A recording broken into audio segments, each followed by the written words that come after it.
Good morning. This upcoming Sunday's Gospel is one of my personal favorites.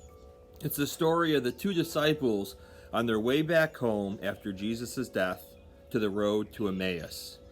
And while they're walking, Jesus appears to them, though they don't recognize him at first, and starts to talk to them and answer questions and be with them on their journey.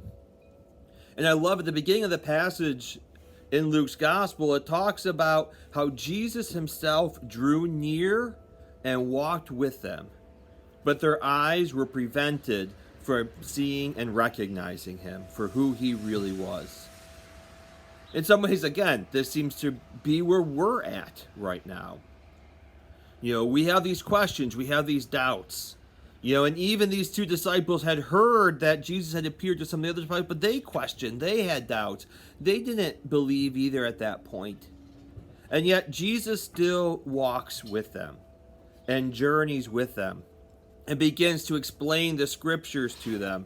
And slowly and surely their eyes are opened, and finally, as they're getting ready to stop for the night and Jesus acts like he's going to continue moving forward, they invite him to stay with them and to spend the night. And it's at the meal when Jesus takes the bread and breaks the bread that they recognize that Jesus is really with them. And then Jesus disappears. And the two turn to each other and say, "Were not our hearts burning within us?"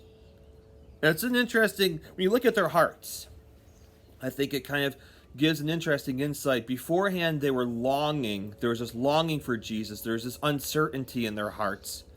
And then by the end, their hearts were burning within them when they took the time and they saw that Jesus was with them.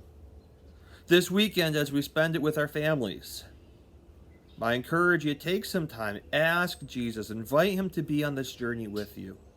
And just take some time and ask God, where are you present?